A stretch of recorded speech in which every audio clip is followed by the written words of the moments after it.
Bonjour tout le monde. Dans cette vidéo, notre objectif c'est de calculer l'aire de ce disque. Ici, nous avons un triangle ABC qui est isocèle en C et on sait que les sommets de ce triangle appartiennent à ce cercle de centre O. On sait que l'aire d'un disque c'est égal à pi fois rayon au carré. Mais le problème ici, c'est qu'on ne connaît pas le rayon de ce disque. Donc, notre objectif maintenant, c'est de calculer le rayon. Ensuite, nous allons appliquer cette formule pour calculer l'aire du disque. Dans un premier temps, je vais tracer ici un segment qui passe par le centre pour avoir un triangle rectangle. Donc ici, ce point, je vais l'appeler le point I.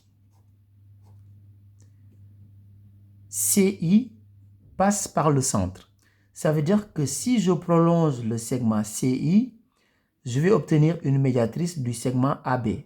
Parce que tout simplement, CI passe par le centre. Ce qui veut dire que ce côté-là est égal à ce côté-là. C'est-à-dire AI est égal à IB. Et comme AB est égal à 12, ça veut dire que AI est égal à 6 et IB aussi est égal à 6. ACI, c'est un triangle qui est rectangle en I. Dans un premier temps, on va calculer la longueur du segment CI.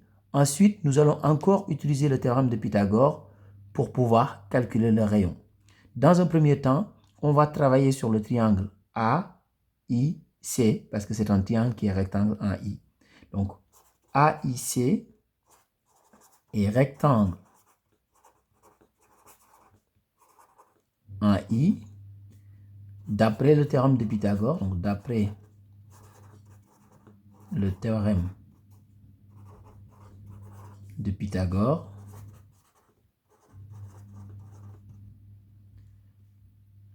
AC carré est égal à AI carré plus IC carré. Parce que AC, c'est l'hypoténuse. Et le théorème de Pythagore nous dit que l'hypoténuse au carré, c'est égal à la somme des carrés des longueurs des deux autres côtés. Donc ici, n'oubliez pas que notre objectif, c'est de calculer CI dans un premier temps. Donc on va faire AC carré est égal à AI carré plus IC carré. AC, c'est égal à 10. Donc AC carré, c'est 10 au carré. Et 10 au carré, c'est égal à 100. Donc c'est égal à AI carré. AI est égal à 6. Donc AI carré, c'est 6 au carré. Et 6 au carré, c'est 6 fois 6, donc 36. Donc plus IC carré. Ça veut dire que IC carré est égal à 100 moins 36. Je continue ici sur le côté. IC carré est égal à 100 moins 36. Donc IC carré est égal à 64. Ce qui veut dire que IC est égal à racine de 64. Et racine de 64, c'est égal à 8. Donc IC est égal à 8. On sait que la longueur du segment IC est égale à 8. OC, c'est un rayon. Donc OC est égal à R. CI est égal à 8. Ça veut dire tout simplement que OI est égal à 8 moins R. Donc OI est égal à 8 moins R. Donc 8 moins le rayon. Parce que CI est égal à 8. OC, c'est un rayon. Donc OI, c'est égal à 8 moins le rayon. Maintenant, je vais former un autre triangle rectangle. Comme ça, je vais appliquer encore le théorème de Pythagore. Donc, je vais tracer le segment AO. Donc, ici, AO, c'est un rayon. Donc, AO est égal à R. Maintenant, je vais appliquer le théorème de Pythagore sur le triangle AIO parce que c'est un triangle qui est rectangle en I. Comme ça, on va pouvoir calculer le rayon. Donc, ici, on va dire que AIO est rectangle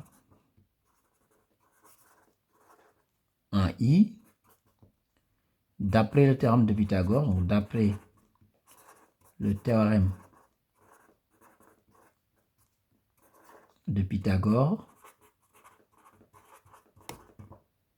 Donc ici, A au carré est égal à AI carré plus I au carré. AO, c'est l'hypoténuse. Donc on va dire A au carré, c'est égal à AI carré plus I au carré. AO, c'est le rayon, c'est égal à R. Donc A au carré, c'est R au carré. Donc qui est égal à AI carré.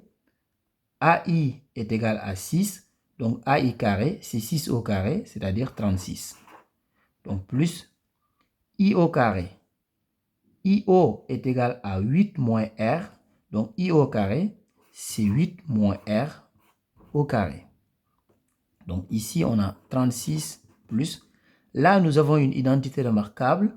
C'est l'identité remarquable de la forme A moins B, le tout au carré, qui est égal à A au carré, moins 2AB, plus B au carré. Ici, avec A qui est égal à 8 et B qui est égal à R. Donc, A au carré, c'est 8 au carré. Et 8 au carré, c'est 8 fois 8, donc 64. Moins 2AB, c'est moins 2 fois A fois B, c'est-à-dire 2 fois 8 fois R, donc ça fait 16R. Plus B au carré. B est égal à R, donc plus R au carré. Donc ici, nous avons R au carré. Maintenant, tous les termes en R et en R au carré, je vais les mettre dans le premier membre. Donc, je vais continuer ici sur le côté. Donc, j'ai R au carré. Donc ici, moins 16R, je le mets dans le premier membre. Donc, ça devient plus 16R. Plus R carré dans le second membre, je le mets dans le premier membre, ça devient moins R carré, qui est égal à 36 plus 64, c'est égal à 100.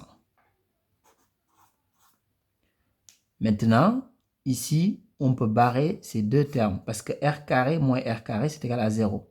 Ce qui veut dire que 16R est égal à 100. Donc, 16R est égal à 100. Ce qui veut dire que R est égal à 100 sur 16. Mais ici, on peut simplifier cette fraction. 100, c'est 25 fois 4. Et 16, c'est 4 fois 4.